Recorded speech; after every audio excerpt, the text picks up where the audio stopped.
Welcome to Care Sandwich, the podcast where we dive into the success journeys of law firm owners across the country. I'm Margarita Everline, your host and the founder of Marketing Boss, a fractional chief marketing officer firm for law firms. On this show, we'll explore the challenges, strategies, and victories that have shaped law firms and how they wrap every interaction with care.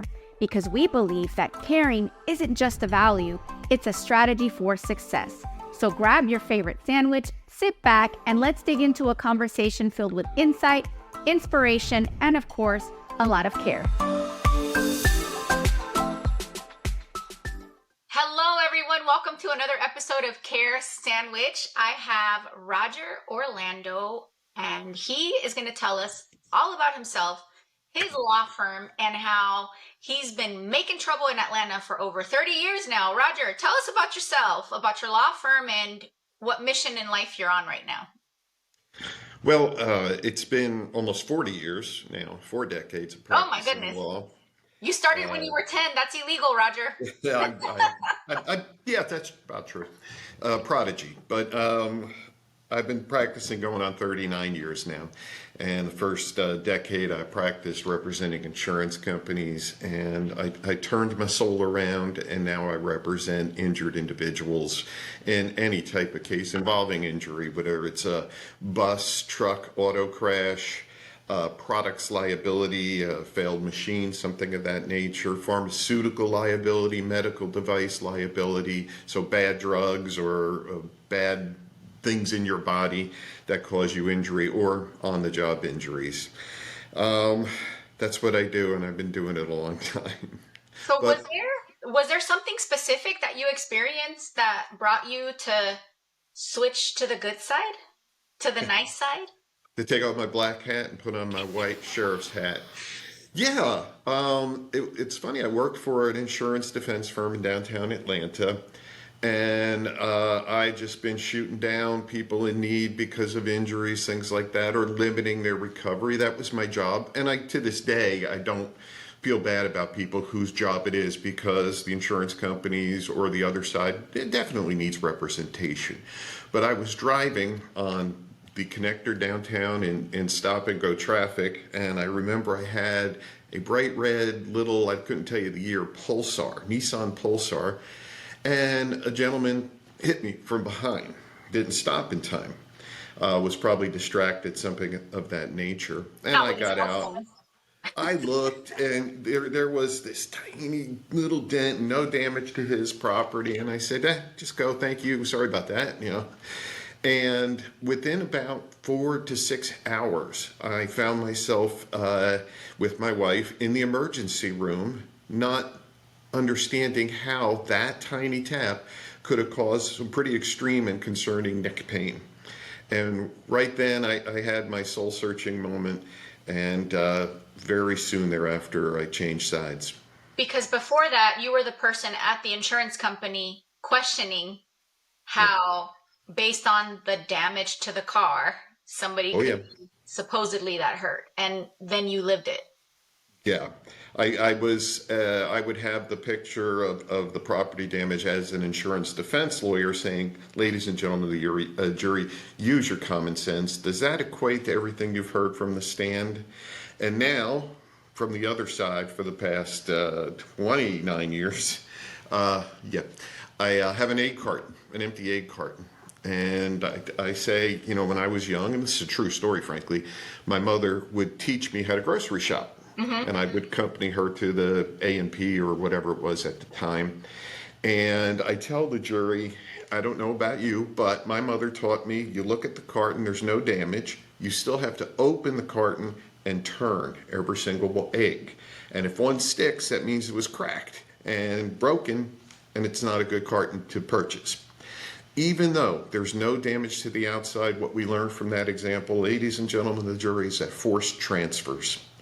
And that's what cars are designed to do, to absorb the force as much as possible, but the body inside is the weakest element inside the car. And that works. You became a physicist. I became a biomechanical engineer, I believe it would be. That's cool. So Roger, tell us, you've been in the legal space in Atlanta for a really long time. And many people might assume that you're just out there living your life, putting your face on billboards and growing and letting everybody else do the work. But tell us what the real story is right now No, and your day to day and how you take care of your clients. I work.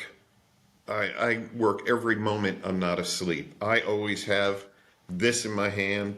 This rules my world. I rule my world from this cell phone.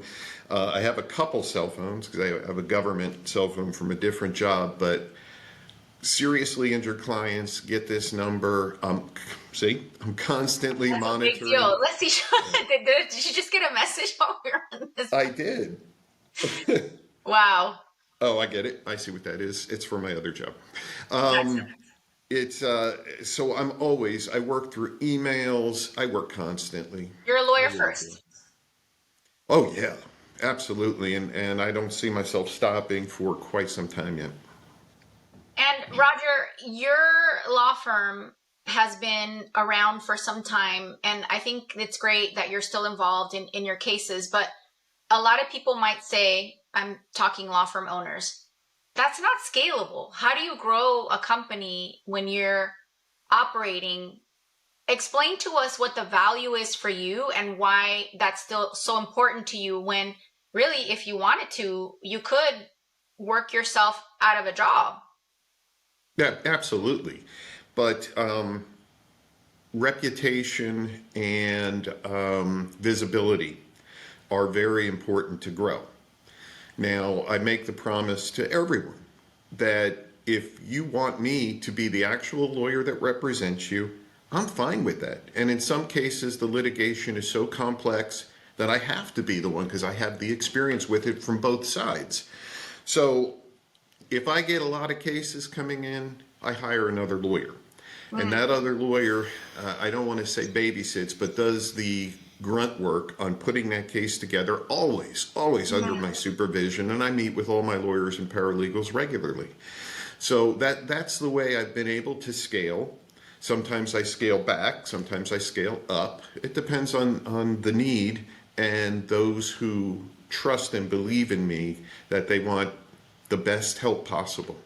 So you delegate as much as possible, still stay involved, keep your skills sharp, and really it sounds to me like you take on the bulk of the responsibility for these cases, even though it's not practical for you to do every single aspect of the work that needs to be done. You're still definitely, it sounds to me like you're taking the burden of each of these cases. That's amazing. I do, and I have to. It's the way I'm built. It's the way I've always operated, and I can't see changing it, half because I don't know how, and the other half because I want folks to know I truly care. And when they're, for instance, I get from time to time a question, what do you think my case is worth? And I said, I'll give you a really broad spectrum of what it's worth, but I don't know until you get done treating and we know what your maximum medical improvement or end condition is, because your health is more important before money. And I understand why you're asking me. That's why you have me. But let's get you better first. I love that because a lot of attorneys advertise the find out what my case is worth calculator. And I don't know, like knowing what I know and working with attorneys that actually care about people and don't want to mislead them with gimmicky things, it's hard to watch that. How do you, what would you say to a consumer who sees that and wants the easy answer? It's a circus. It is a circus. It really is. And if you want to take your kid to the circus, you're doing that at great risk to yourself. Yeah. When I was a defense lawyer, not only did I have the use your common sense pictures, but I would say, ladies and gentlemen, so what are we here for? This is just another reason of I had my wreck, now where's my check? Right. And that was making fun of one of the larger marketers out there who still is around. He rhymed check with wreck and cash with crash, and wow, that's why we're here. It's lawyer driven. Right. But if a consumer, someone who's hurt, especially hurt badly, or lost a family member, I've done all of that, wants personal representation from a skilled resource such as myself, then I can't believe they would call someone they see on TV for a serious case. Yeah, and I mean, I get asked questions about how should I advertise? Should I go with the gimmicky thing or should I be straight up? And very reflective of what you just described. Like, I have to tell people there's pros and cons, right?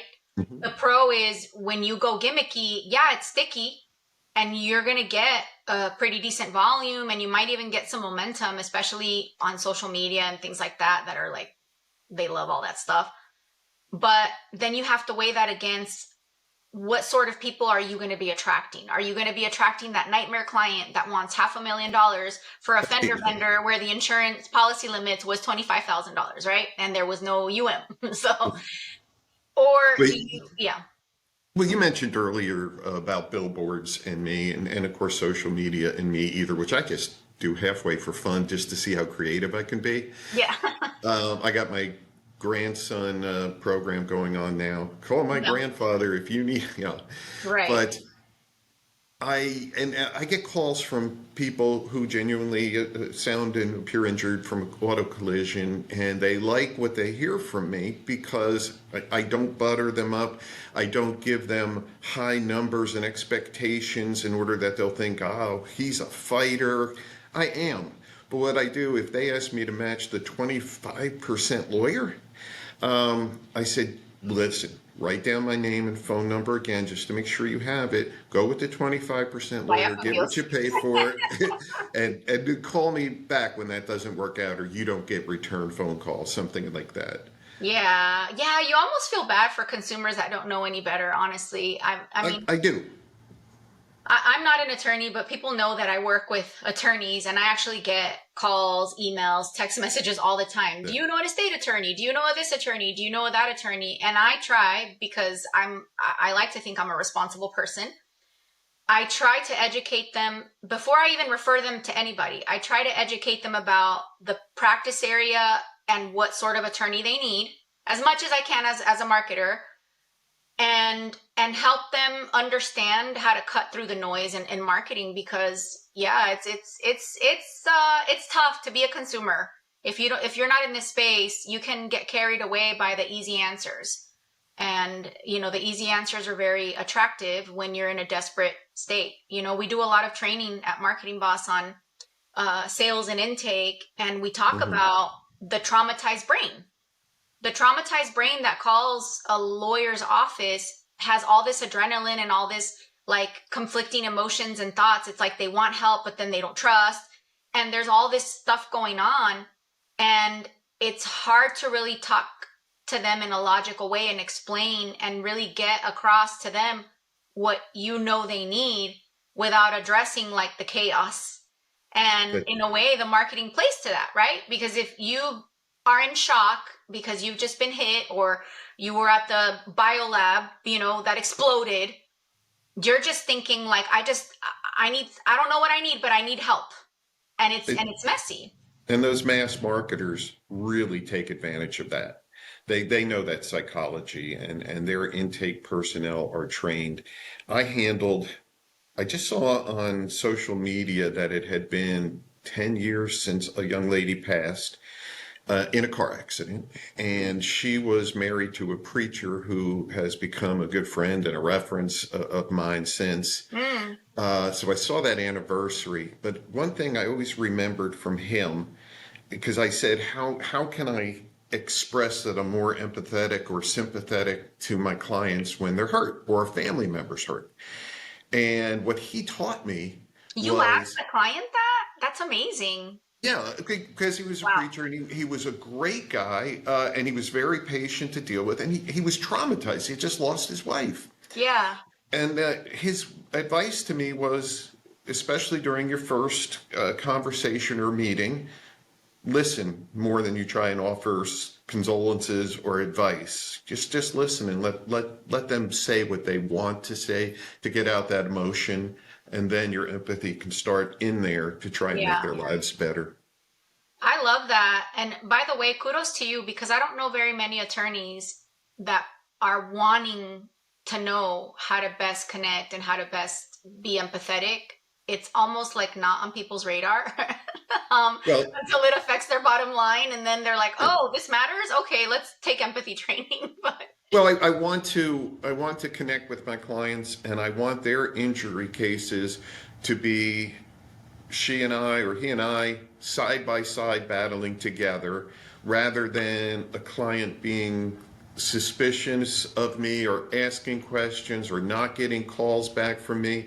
They get a guarantee letter at the beginning of representation, says, excluding weekends, you get a call back within 24 hours, most often the same day. You report directly to me. If you call a paralegal or another lawyer and they don't call you back almost immediately, I want to hear about it right. before you get upset and frustrated and think, hey, maybe this firm's not for me or this lawyer. No, I want to know, and I take care of everyone. And I do want to take care of them, and I do want to see them get their health back as much as I want to see them get a maximum recovery. Hey there, I hope you're enjoying the conversation and your sandwich as much as we are. I want to take a moment to share a few words about our sponsor, Marketing Boss. If you're a law firm owner looking to supercharge your growth, our team at Marketing Boss is here to help. We've got over a decade of experience and a proven track record, and we specialize in growing law firms like yours with data-driven marketing leadership.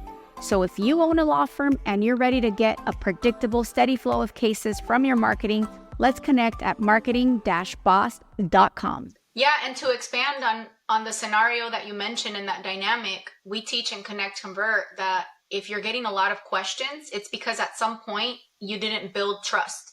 Like that person's not really trusting you. Because when people feel at ease, because again, we're talking about the traumatized brain. When they feel at ease, like I've got somebody that I know has my back. I may not understand all this legal stuff, but I know I called the right place. When you are successful at that, there's not as many questions, right? Like we're still going to ask, some basic stuff like how long is this going to take and stuff like that. But I'm talking about the questions where they want to get into the nitty gritty of like the detail of what's going to be involved and where do I have to go and what do I have to do? Like all of those things are indicators of anxiety that they're still feeling that anxiety because they don't feel safe yet. And when you create that safe space, to your point, they become easier clients to work with. I want my clients to be concerned with regaining their health or overcoming their injuries or regaining their lives in a lot of cases, not with the nitty gritty. But that same guarantee letter that I give every new client or family says the minute you don't understand what's going on, or if you want to talk about the game plan at any time you're interested, Amazing. Call me or come in and sit with me. And I'll go over it with you because I've done it thousands and thousands and thousands of times. I know where they're going, and I know how value shapes in cases, and I could help shape that value with my clients as long as they are patient and concerned about their own health more than a money grab. And I'm going to get them the money. I'm going to get them the money as soon as they know where their health is. A lot of times, from time to time, I'll get a client who's desperate for cash and will force me to take a $30,000 case and settle it for $17,000. And as long as they understand I would have gotten them more, I got to do, because the client's the boss. I work for them. That's why I want to be available. And every single one of them has to feel like the bank president when they call me or come into the office. And I train all my staff, and I'm just naturally that way too. Roger, this program is for law firm owners or people thinking about owning a law firm. And you're such a humble person. I want to invite you to share about some of these big cases that you've gotten, and how would you advise somebody that's just starting out or that's wanting to grow to the status that you're at in your legal profession, because you're a very respected member of the community and you are the go-to for some really major cases. Talk to us about that. Like share about that. You're so humble. You haven't mentioned any of them. So I'm like pulling them out of you so you can brag a little bit. I mean, you've handled some big cases. I've handled big cases into the tens of millions in settlement nationwide. But in terms of law firm growth. If someone does take the plunge, boy, it's great to be your own boss. Sometimes you're being your own boss, you think your boss is a pain in the ass, but at other times, anytime I fire myself, I hire myself back. Yeah. But the key to marketing is to start in small circles and then expand from there. So I tell people to think about a church bulletin, to think about a neighborhood magazine, to join certain groups, a business association, anything like that. I'm a City of Tucker councilman. I'm at Tucker City Hall right now. I've met so many people that way, and I get referrals to me once people get to know that I'm caring about the citizens of an entire 20,000 square foot city, like 38,000 people. I'm caring about them every day, and I'm going to their homes and meet them. I'm going to give you away my number one marketing tip. You ready? And if anyone conflicts with my state on this, I'll be really upset. Okay. But if you haven't already, take the bar in a non-contiguous state. If you like skiing, I don't know, pick Montana. If you like corn, pick Iowa. I don't know. But a non-contiguous state, because if it's South Carolina or Florida and you're in Georgia, then there's going to be a lot of people that are barred in the neighboring states. So I get now my big cases are referred from New York and New Jersey to me. Wow. And that's why I don't have to be on television, and I don't have to put myself, although I always separated myself with if you choose me, you'll get me as your lawyer. I remember I had a commercial once that if you order a Coca-Cola with your lunch and someone brings a coffee, is that fair? Is that what you wanted? No, so why do you call this person on the television who somehow impressed you, and you get handed to a second-year associate who doesn't have this experience? Right. So you join a non-contiguous state bar, you join their trial lawyers association, you go to their events, and eventually I merged with a law firm in New Jersey that has an office in New York too, and they funnel everything from the Southeast to me. And they help me handle my generic New Jersey cases that come in as well. So it's a mutually beneficial relationship, but that's how you're going to start to really get known. And it takes 3 years minimum, but it takes time. And Roger, brag on yourself a little. What are some of these big cases that you've gotten that have been on the news? Oh, let's see. Lead counsel of the Hydroxycut litigation out in San Diego, which I just closed down after 10 years. About 6 months ago, was $24.5 million. A crash that was sent to me by a New Jersey lawyer who wanted to stay involved. Okay, I'll get you admitted pro hac vice. And that crash was really problematic because the client, who was badly internally injured, he actually was helping a fellow truck driver, and the rear tandem vehicle he was trying to unstick while the driver pulled forward, couldn't see where the guy was, and the tandem came back and crushed our person between the DOT and the rear wheels. Badly injured. And I met with that lawyer and I went over, if we got $1 million, we would be lucky. But the defense lawyer was super nice. I treat all defense lawyers, you've got to do something really bad to get treated other than with respect by me. Wow. They hold the checkbook. And why punish your clients for the lawyer's own ego? Can you say that again for the people in the back, please? Yeah. So that case actually settled for $2 million. And wow. Then I represented a 4-year-old boy from New Jersey whose father, this was 2 years ago, father was killed in a crash on the side of Interstate 85 here at about 6 a.m. from someone who had meth in their system and was DUI. And there turned out to be $500,000 liability coverage and a $5 million excess policy, but that policy excluded payment for punitive damages, or those damages to punish someone called exemplary damages. So if you're driving drunk and you hit someone, you may be liable to be punished. But I handled that case in such a way that I got into that policy, pretty far into it, at just shy of $4 million for that 4-year-old now, 6-year-old boy up in New Jersey. Wow. And I took good care of them. And the mom, I guided them by hand every time. I gave her my cell phone. She actually called fairly frequently, but her questions were good and her concerns were valid. And we worked together, and she gave me a 5-star review and everything was done. I thought that was a nice surprise. So there's 3 examples.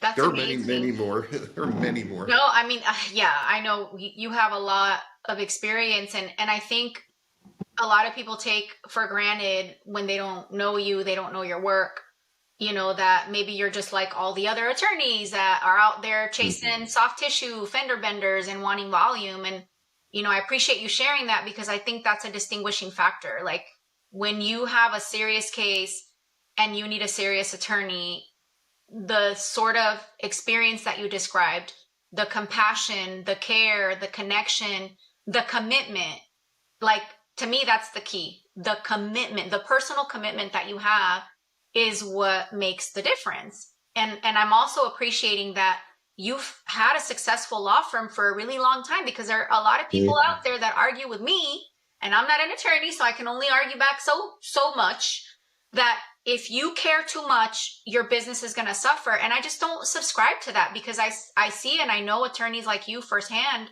that you actually are growing, you're thriving, you're successful, and you care. And it's not a weakness. It's actually a strength. And people come to that. You attract really good cases from people that really need somebody, like and they know and they trust you because it's authentic. That's the other thing. Like, some people think that, oh, if I just speak a certain way, I'll build trust. And I mean, especially doing the Connect Convert program around the country, I can tell you, you cannot fake connection. You just can't. I can give you and your sales team the best scripts, but if you're not feeling it, the caller is going to know, the client's going to know, and the person involved in the case with you is going to know, whether it's the opposing side who you're trying to get that check from. Yeah. And I can imagine, and I'm just inferring from the story that you just shared about the little boy's case. How could you be a human being on the opposing side looking at that case, and especially when you have a lawyer like you representing and making that connection for that? How could you not cooperate? I had an authenticity, the word you used, is absolute key. It's key to growing your business. It's key to capturing a client's confidence or a potential client's confidence. And it's key at the end of the case when you're in a courtroom. Because if you don't authentically believe in your client and their case, it shows. They feel And jury can just sense it. And they hold it against you. So I'm a little bit of a shy person, and I have to kind of role play when I'm in a jury trial. And I get to the part where if I'm asking for a particular dollar sum, it makes me nervous. So I put that aside, and I typically tell a jury to engage them that, hey, I could ask you for X amount of dollars today, and you may give X amount of dollars or that sum. But ultimately, if my client calls me in 2 years and said the money's running out, I'm still hurting, I can't do anything for him or her. And then I tell the jury, I mean, he may call the judge, and the judge will say, I gave you a fair and balanced trial. There's nothing more I can do about that. So, ladies and gentlemen of the jury, if you think long term, I would appreciate that to help my friend, Mr. Augie, who's my client, and make sure he's amply and gets a full cup of justice and amply compensated for the next 42 years this life table says he's going to live. And if that turns out to be a big number, well, guess what? It should be. I'm not being greedy. Tomorrow I'm going to try my next case. He's going to still be limping on a crutch. So. Yeah, that's deep. Roger, I could talk to you for days about cases and about the law. I've taken up so much of your time, but I don't want to let you go without asking the question that I ask every single guest. It's the most important question. And that is, because the podcast is called Care Sandwich. What is your favorite sandwich? Oh, I didn't know that. I didn't anticipate that coming. Just Wow. for fun. I know you. That's interesting. Listen, you probably don't even eat sandwiches. I see your social media and what you're cooking up with your wife over there and the wine My chef selection. stardom. Um, gosh, that's an interesting one. I would say it would be chicken salad or sardines, both What? with Sardine? both with heavy spicy mustard. That's And I meant chicken liver salad or sardines with a lot of mustard. that's very interesting. That is a first. Oh, Wow. yeah. That's awesome. Roger, is there anything else that you would like to share with our audience? Uh, in general, I'm happy. I give back to my community, both in my service as a politician. I get paid to do it, but it's Just nothing. a little bit. Yeah, it's nothing. And I'm happy because even the first year, was it 2020 of the pandemic? I had cases settled because the little ones would not, because the insurance adjusters thought they're never going to get to trial and we'll just hold on to the money and invest it. I was able to donate $20,000 that year to a food pantry. Wow. I also, after my wife raised our three great children, all adults now, my wife went back to college, and I was able to pay for her college tuition, got a graduate degree, and now she works in a food pantry. And that's our passion. And this job and the dedication I put into my clients and into my staff and employees and the judicial system helps me give back. And I do, 1,000 turkeys every year to a food ministry, at the beginning of November. All stuff that makes me feel good about myself. I don't do it primarily for marketing. I don't think that's the place or No, the time it's to like be pulling marketing. teeth to get you to take pictures so that we can put it in the email blast. Oh. I'm like, But that's because that's not that's why you do it. I finding get it. that's finding fulfillment. And we got 4 rescue dogs at home, all huge. I give Oh my food gosh. to the DeKalb Animal Shelter from time to time. If you realize in your own life how insignificant you are as a person, of the 200 billion people who have lived, whatever it might be, and once you give up that ego and just want to help people, help my clients, help food insecurity or hungry, help with their rent, anything like that, then you're going to find self-fulfillment and potentially meeting the Lord, a job well done. So, That's beautiful. I'm with it. I think the more we give, the more we receive for sure. Roger, yeah. it's been great. Thank you all for tuning in to this latest episode of the Care Sandwich. Roger, where can people find you if they want to get a hold of you to refer you a case or to talk to you about their case? You can find me. I got a number of websites. The one I basically brand is atlanta.law, L-A-W. But if you remember my name, you can go to orlando.law. Or you just find me strolling around Main Street, Tucker, talking to people, things like that. But atlanta.law. And let me tell you this, I got two text messages from different young lawyers who refer me cases and I mentor. And both of them were screaming I malpracticed. One of them had not, one of them had. And I told them the solution, be upfront with your client. Here's your exposure. Here's how to take care of this. And here's how your client will still trust you at the end. You tell them, remember I said I care about you as a person? This is what happened.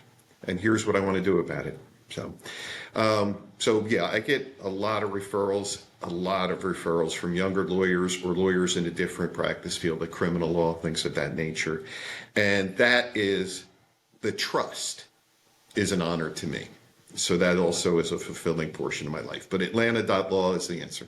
Awesome. There you have it. If you need help with a case or if you want to refer a case, you can find Roger online and check out his social media. You might get hungry afterwards. Thanks for watching.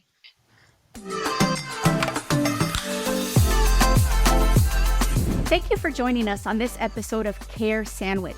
Remember, the way we care for our clients, our teams, and ourselves can make all the difference in our success. Until next time, keep caring, keep growing, and I'll see you on the next episode of Care Sandwich.